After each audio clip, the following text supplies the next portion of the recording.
جمعے کی نماز کیوں فرض ہوئی اور خطبہ کیوں ضروری ہے؟ دیکھیں، جو اس طرح کے احکامات ہوتے ہیں، اس طرح کے جو مسائل فرضیت اور رکعات کے حوالے سے، تو بیسک تو ہمیں یہ ذہن بنانا ہے کہ یہ اللہ تعالیٰ کا حکم ہے۔ صحیح۔ اب رب تعالیٰ نے جس کے لیے جو حکم فرما دیا، ہمیں فجر کی نماز میں، حالانکہ ہم ساری رات آرام کرتے ہیں، سوتے ہیں، فجر کی نماز ہیں تو اس میں 2 رکعت سنت، 2 فرض ہیں، 4 رکعتیں۔ اب کوئی اس کے برعکس سوچے اور یوں کہے کہ سارا دن کے ہم تھکے ہوئے ہیں لیکن عشاء کی نماز کی رکعتیں زیادہ ہیں، تو بھئی یہ بھی اللہ نے مقرر فرمائی، وہ بھی اللہ نے مقرر فرمائی۔ تو جو احکامات ہیں، بعض ایسی چیزیں کہ ان کی علت، ان کی وجہ پتہ چلنے سے، حکمت پتہ چلنے سے اس پر عمل کرنے میں اور ذوق شوق پیدا ہوتا ہے، یہ اپنی جگہ۔ مگر بنیادی بات یہ سمجھ لینی چاہیے کہ کسی چیز کی حکمت سمجھ میں آئے یا نہ آئے، حکمت بیان کی ہوئی ہو یا نہ بیان کی ہوئی ہو، ہمیں باہر صورت ان پر عمل کرنا ہے، اور یہ سمجھ کر کہ یہ اللہ اور اس کے رسول صلی اللہ علیہ وسلم کا حکم ہے، ہم اس پر عمل کریں گے۔ کئی ایسی چیزیں کہ جن کی حکمت اس وقت تھی، اب نہیں ہے، لیکن حکم یہ ہے کہ اب بھی آپ نے ایسا کرنا ہے۔ آپ عمرے کے لیے جب آپ احرام پہنتے ہیں تو آپ طواف کرتے ہیں تو آپ اپنے کندھے کو آپ برہنہ کرتے ہیں، یعنی وہ طواف والی چادر آپ نکال لیتے ہیں اور کندھے کو آپ برہنہ کرتے ہیں۔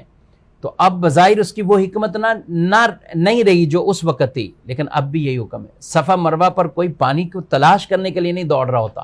لیکن اب بھی حکم یہی ہے کہ صفا مروہ کی صحیح اس طرح کرنی ہے۔ تو کئی حکمتیں جو اس وقت تھیں اب نہیں، عمل کے طور پر ان کو بھی بجا لانا ہے۔ اور یہ تمہید جو میں نے عرض کی، یہ آپ کو کئی سوالوں کے جوابات اس کے اندر مل جائیں گے۔ جمعہ کی نماز کو فرض کیا گیا جب نبی پاک صلی اللہ علیہ وسلم معراج کی رات آپ معراج پر تشریف لے کر گئے، تو فرشتوں کو بیت المعمور میں جو آپ نے عبادت دیکھی تو اس میں آپ کے دل میں ایک تمنا پیدا ہوئی کہ میری امت کو بھی ایک نماز ایسی ملے کہ جو دور دور سے آ کر اس میں شریک ہو جائیں۔ تو اللہ پاک نے جمعہ کی یہ نماز عطا فرمائی، جمعہ کی یہ نماز عطا فرمائی، اور اس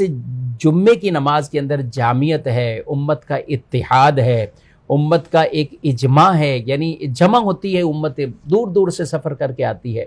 تو اس لیے یہ ایک نماز ایسی اللہ پاک نے عطا فرمائی ہے، اور چونکہ لوگوں کا مجمع ہوتا ہے اس لیے ساتھ اس کا خطبہ بھی ہے کہ رسول اللہ صلی اللہ علیہ وسلم نے ہمیشہ اس کا خطبہ ارشاد فرمایا، اور خطبے کا احکامات بھی قرآن پاک کے اندر سورہ جمعہ کے اندر موجود ہیں۔ تو اس لیے وہ اسی طرح جمعے کا خطبہ ہم بھی بعینی ویسے ہی عربی زبان میں پڑھتے ہیں، اگرچہ ہمارے